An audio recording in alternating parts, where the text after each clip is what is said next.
तो हेलो दोस्तों, आज से हम स्टार्ट करने वाले हैं अपना adrenergic receptor and there distribution. तो सबसे पहले हमें पढ़ने से पहले हमें पता होना चाहिए कि एड्रेनर्जिक रिसेप्टर्स होते क्या हैं। अब जैसे मैं आपको लास्ट टाइम बताया था कि एड्रेनर्जिक न्यूरोट्रांसमीटर वो केमिकल सब्सटेंसेस होते हैं जो हमारे सिंपैथेटिक नर्वस सिस्टम में पाए जाते हैं।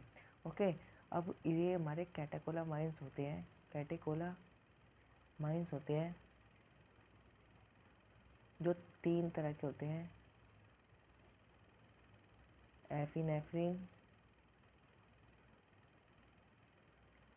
नोरएफिनेफ्रिन and dopamine.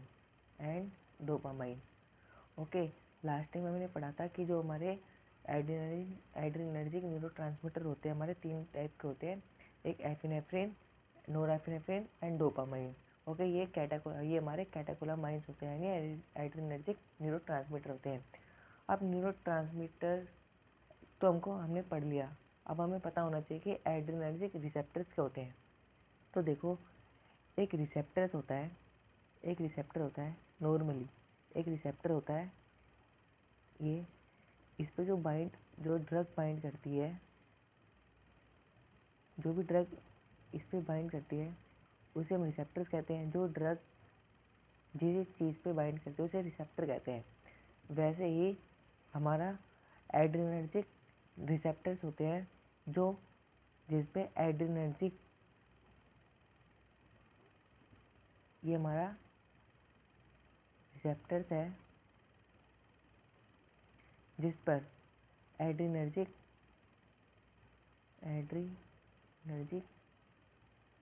Neurotransmitter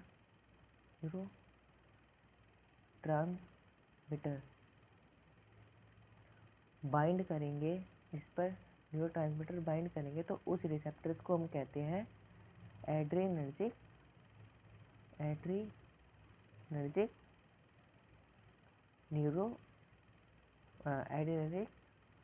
receptors. Okay, वह ड्रग और एड्रेनर्जिक न्यूरोट्रांसमीटर जो रिसेप्टर से बाइंड करे उस रिसेप्टर्स को हम एड्रेनर्जिक रिसेप्टर्स कहते हैं। ओके, अब adrenergic receptors are a class of G protein couple receptors that activated by the catecholamines such as epinephrine, norepinephrine to induce various action and responses।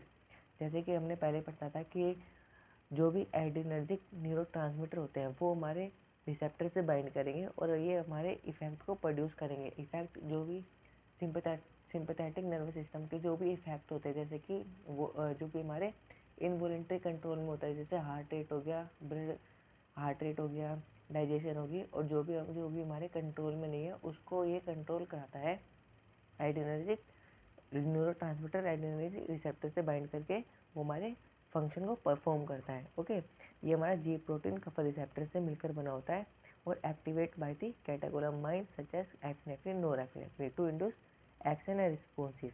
Okay, अब when adrenergic drug binds to this receptors, when adrenergic drug binds to this receptors, it produce different sympathetic responses like flight and fright by increasing heart rate, blood pressure and dilation of pupils। Okay, pupil होता है जो ice होती है ना, ice, इसे चौड़ी, इस पपील को डायलेट कराना और कॉन्टैक्ट कराना, इसे हम कहते हैं डायलेशन ऑफ पपील।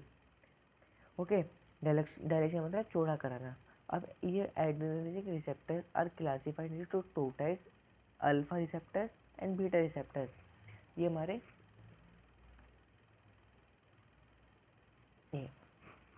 जो हमारे एड्रेनर्जिक रिसेप्टर्स होते हैं वो हमारे 2 टाइप्स में क्लासिफाइड होते हैं, alpha receptors and beta receptors.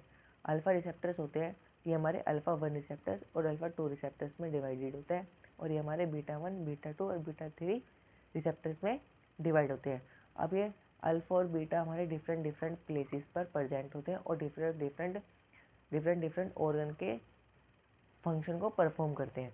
जैसे कि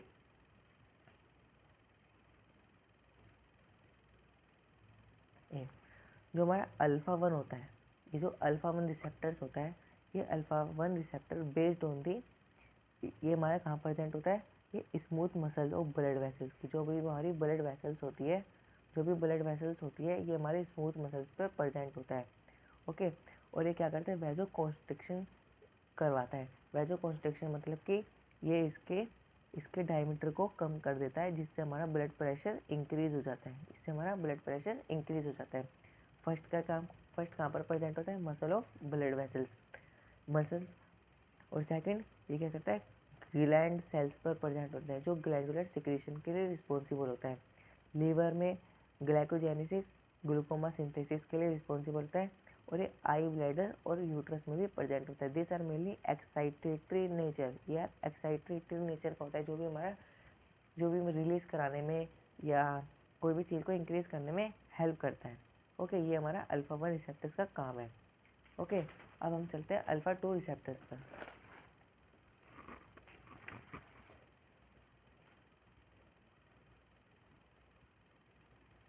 ये हमारा अल्फा 2 रिसेप्टर।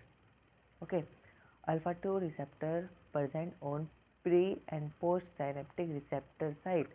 जो भी हमारे साइनेप्टिक रिसेप्टर्स होती है, जो भी हमारी न्यूरॉन होती है, न्यूरॉन का प्री और पोस्ट जंक्शन पे ये हमारे प्रेजेंट होता है।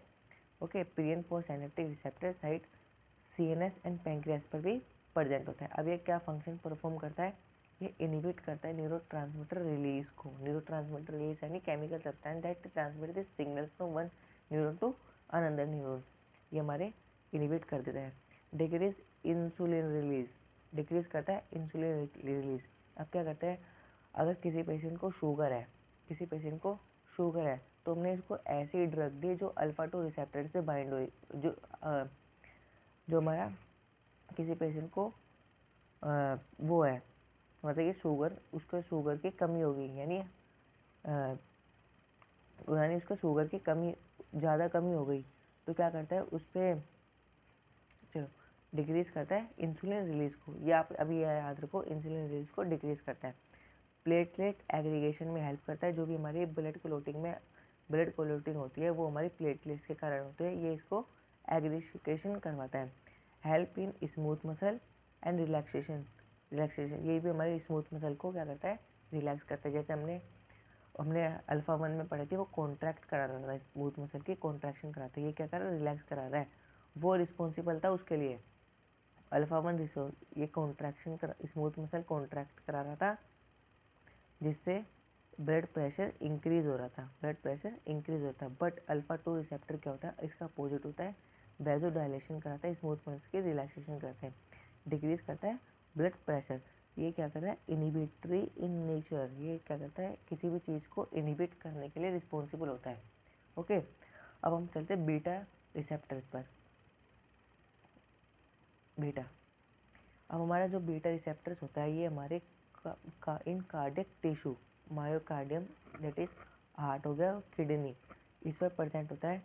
ये क्या करता है, इंक्रीज करता है heart contraction and cardiac output. ये क्या करता है, जो भी बीटा रिसेप्टर्स हमारे हार्ट के स्मूथ मसल्स पर प्रेजेंट होता है, और ये हमारे हार्ट रेट को इंक्रीज करता है, कॉन्ट्रैक्शन करवाता है, और ये कार्डियक आउटपुट के लिए भी रिस्पॉन्सिबल होता है।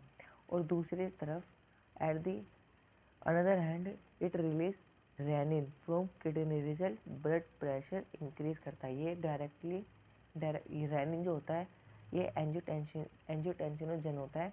ये जो एंजियोटेंसिन 1 में कन्वर्ट होता है, फिर एंजियोटेंसिन सेकंड में कन्वर्ट होता है। जो एंजियोटेंसिन सेकंड होता है वो रिस्पॉन्सिबल होता है ब्लड प्रेशर को इंक्रीज कराने के लिए। ओके, यानी रेनिन जो होता है, ये बीटा 1 रिसेप्टर क्या करता है, रिलीज करता है रेनिन को from kidney, result increase blood pressure increase. और ये क्या होता है, रिस्पॉन्सिबल होता है एक्साइटेटरी इन नेचर। जैसे बीटा अल्फा 1 था वैसे ही ये जैसे अल्फा 1 था वैसे बीटा 1 भी है। अब सेकंड आते हैं हम बीटा 2 रिसेप्टर्स पर। Beta 2 receptor present in smooth muscle and gland cell, present in smooth muscle and gland cell. Function करता है beta 1 receptor involve in smooth muscle relaxation. ये क्या करता है, रिलैक्स कराता है, रिलैक्स कॉन्ट्रैक्ट नहीं कराता है, हमारे रिलैक्स कराता है। ब्रोंको डायलेशन, जो भी हमारे रेस्पिरेटरी सिस्टम में जो भी हमारे पाइप्स इन्वॉल्व होते हैं उसे हम ब्रोंकाइल कहते हैं, वो हमारे उसको जो कि उनका डायमीटर होता है वो इंक्रीज करता है डायमीटर को, और वेजो डायलेशन करता है, यानी ब्लड वेसल्स के ब्लड प्रेशर को डिक्रीज करता है। ओके, अब हमारा आता है beta 3 receptors. Beta 3 receptors present in adipose tissue and urinary bladder. Present in urinary bladder and adipose tissue. These are mainly lipolysis, relaxation in urinary bladder and thrombogenesis. Okay, ये थे हमारे beta, ये भी हमारे alpha 1 alpha 2 and beta 1 beta 2 beta 3 receptors, adrenergic receptors के work. तो next video में हम देखेंगे हमारे सिंपैथोमाइमेटिक एजेंट्स क्या होते हैं। तब तक के लिए आप सब्सक्राइब करें और बने रहे नेक्स्ट वीडियो पे।